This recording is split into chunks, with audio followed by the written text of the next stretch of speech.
It's a manual latch that replaces the automatic latch. If the automatic latch fails, you can pull that over, and by ratcheting that handle, you can cinch the door down tight. What you want me to do now?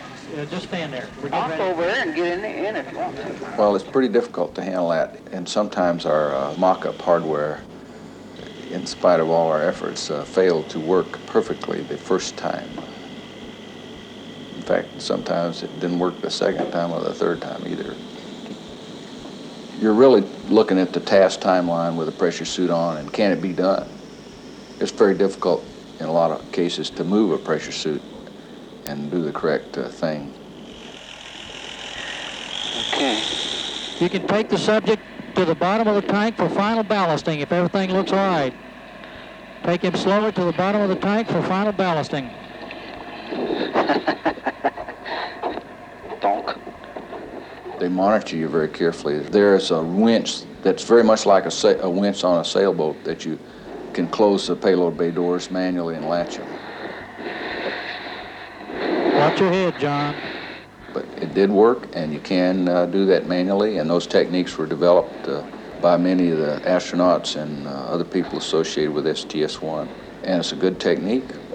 You really would have a lot of difficulty re-entering if the payload bay doors are open. What makes an astronaut? What qualities does he need, above all? The same thing that makes anybody else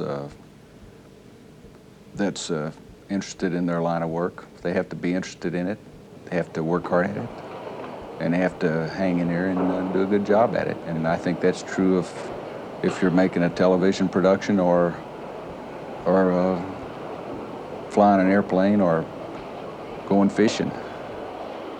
And how did you get where you are? It's called perseverance. If you're the oldest guy there, they let you run it. In April 1981, the oldest guy there took an $8 billion spaceship on its maiden flight and once again made history. Reliving it, he makes it sound like a Sunday afternoon drive. There's Crip waiting to go fly. He doesn't look very nervous, but you can see I have a nervous smile there. I think I was as nervous as Crip was, but I'm just so old that my heart wouldn't go any faster. But anybody who's not apprehensive about climbing on top of a first-time flight of a liquid hydrogen oxygen rocket ship really doesn't understand the problem. And I think both Crip and I were fairly nervous. T-minus 10, 9, 8, 7. This is a slow motion film of the light off of those liquid hydrogen oxygen engines. They're the lightest weight, highest thrust engines in the world today that we know about. And they're really what makes a space shuttle go. As you see, the nose pitches forward when the engines light off, the solid rocket motors blow, and the vehicle lifts off a good deal faster than this. This, again, is high-speed, slow motion. The most impact we got on the whole vehicle occurred right there at liftoff, and it was way beyond design spec. There's an inner tank access arm right there, and we come very close to it, 7 feet away. The shuttle has cleared the tower. The roll program, we thought from all our tests, was going to be very jerky and oscillatory, but it wasn't. It's just smooth as glass. We sent our weather plane up to check for weather, and you can see the contrails he left up there. The solid rocket motors, as it goes downrange, it casts a bright white hue on the back of the tank and really heats it up pretty good. This is a separation of solid rocket motors. It's taken through a camera inside the orbiter. You can see when those booster separation motors fire that it casts a plume all over the vehicle. And those solid rocket motors go up to 250,000 feet, and they float back in the water, and you recover them and reuse them. And I'd often said that I'd never volunteer to fly a reused set of rocket motors, and I found out they're going to put the first reused set on first Space Lab mission. This is separation of the tank. As you can see, the aerodynamic heating has charted black. Up by the nose, there's more aerodynamic heating turned to black up there. When we came back and talked to the engineers, we said, boy, it looks like that tank's been in a war. And they said, shoot, we knew all about that, but they didn't tell us. This is a picture of Crip taking his pressure suit off. There are more than 12 connections associated with connecting and disconnecting the parachute, and we thought we might have some trouble in zero gravity. You see that helmet floating around up there. It was really delightful to work up there in zero gravity. This is the first thing when we opened the payload bay doors, we looked out and we saw the tiles missing.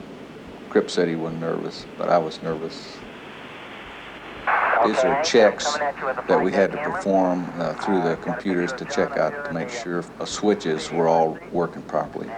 Each hand controller has 3 switches in there, and we use a checklist, and I use the glasses so I can read the checklist. And here you see Crip going up the space shuttle ladder. Boy, if we could do this on Earth, we'd really have a lot of fun. And of course, he never used the ladder the whole time that we were up there. And we're up on the timeline, and the vehicle has just been performing beautifully, much better than anyone ever We expected. finally closed the payload bay doors to do reentry, and this shows that closing. We were very interested in the performance of those doors because the key to the whole space shuttle is really based around those doors operating properly every time to put payloads in and out, to get access to cooling the vehicle. Chase will be on time. The shuttle had shown its capability as a cargo carrier in space. Now Young had to do the unprecedented, fly a spacecraft back to Earth. This is reentry. We're probably moving at Mach 18.6. This is 12 times faster than real time. But it's really beautiful, and you can feel the vehicle turning right up over the water. Really tremendous. There was the Mach 10 roll reversal. This is a roll back at Mach 4.8 over Bakersfield, California. The vehicle was behaving very solidly. It's a beautiful handling machine. We thought there'd be a lot of buffet associated with flying it, but there was no buffet once we got subsonic. Just classy smooth from there on. It's just incredible when you look and see the vehicle and see all that machinery hanging out on the back that there wouldn't be buffet associated with that, but there just wasn't any. And we're seeing 1.3 Gs coming From an around. orbital speed of 17,000 miles an hour, Young had to steer the world's largest glider down through the atmosphere to hit an isolated landing strip in the Californian desert. He'd get only one shot at it. Pinky Nelson was taking pictures underneath the orbiter with a chase plane to assess tile damage. And they found out we'd gotten about 300 tile hits. Looking very smooth, speed brake. We're coming down at 20 degrees gamma, which is about 6 times steeper than the average airliner makes an approach. You maintain your airspeed out there at about 285 knots, equivalent airspeed. You're coming. You're down. 50 feet. 40, 30, 20, 10, 5, 4, 3, 2, 1, touchdown. The landing was, I'd have to say it was one of my best landings because I made a whole bunch of landings in T-38s right after the flight. None of them were as good as that one. Deceleration and roll out of the orbiter. We have the speed brakes open on the rudder there. The lake bed was giving us a lot of friction and the brakes worked really well, and we got the vehicle stopped in pretty much record time. It's hard to believe that the vehicle weighs as much as it does. It weighed about 99 tons, and it's quite impressive to be there on that lake bed. It's not just a bus service in space, though. It's opening up all kinds of technological possibilities. It's opened up a whole new era in the use of space for practical value and for exploration value, and for, in the long run, I think, putting human beings up there permanently, both in near-Earth space and out by the moon, which is really near-Earth space, once you get the vehicles that you need to operate out there routinely. And I think you'll find that people will like to operate out there. And in about 50 years from now, I predict there'll be a lot of people working in space, not only on the moon, but on the other planets that we can get to, and probably on some of the asteroids. Down to Earth again, this least flamboyant of men allowed himself a small gesture of triumph, even of joy. Could it be that he was human after all? But later, true to character, he will run from any suggestion that he's a superstar. You know, we're getting away from all this super stuff because if our machinery gets a little more simple, everybody's going to be using it. So astronauts will no longer be superstars. Hope not. Yeah. Didn't you like that? Huh? I don't know that I've ever been a superstar. You wouldn't get anybody around here to say that. He may not claim to be a superstar, but how many working Joes are courted by politicians? You have to be prepared to be able to communicate. If you're going to help the space program, you have to be able to tell people what you did in a reasonable fashion to keep the interest going. The Space Act sort of requires it by law. They want us to get out and tell about the benefits of the program. It's just another area to worry about. And now that he's been honored again by the White House, where does a middle-aged astronaut go next? Will it be the golden handshake? Or is it true that even now, he's planning just one more ride in space? We're going to take the Space Lab up in 1983, and that should be a fascinating mission. The Space Lab itself has got a multidisciplinary group of experiments on it. Atmospheric physics, solar physics, astronomy, life sciences, Earth observations, particle accelerations in space. It's going to be a very interesting mission. Your wife's reported to have said she doesn't want you to go up again. That's right, yeah. She said that about Apollo, too. But you'll go? Sure, yeah. John Young's hometown of Orlando, Florida, is the site of Disney World, a fantasy land for the pursuit of daydreams. It embodies an especially American belief in the dual reality of science fiction and science fact. Here, Americans can dream of worlds beyond their reach, fired by the knowledge that a local boy once reached for the moon and got there. His monument is all around them, a spur to everyone who takes an ordinary road. And if this excessively modest small-town hero should ever doubt his own achievements, well, how many men still living have a museum as their epitaph?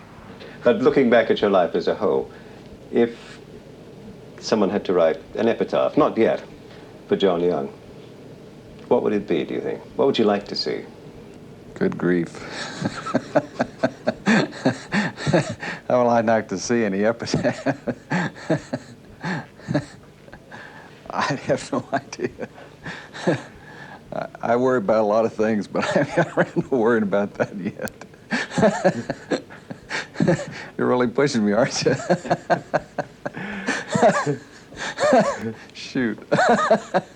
If it were to say, John Young, the ultimate explorer, how would you feel? I'd feel sorry for the guy who wrote it. Shoot. Airspeed 271 knots. Fido says it couldn't be any better. That's real good underneath. Right on glide slope. Approaching center line, looking great. 280 knots.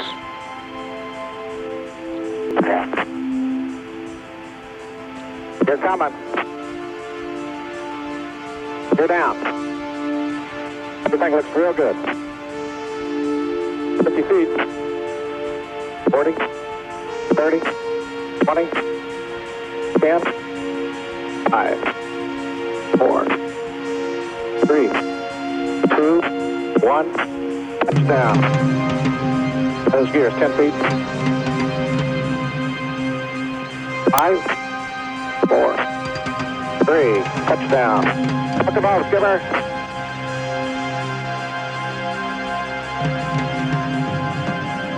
You'll have to take it up for hangar, Joe. We're gonna dust it off first. This is the world's greatest all-electric flying machine, I'll tell you that. It was super. Okay, convoy's on its way. Convoy on. We'll stop on the Columbia. We'll stop.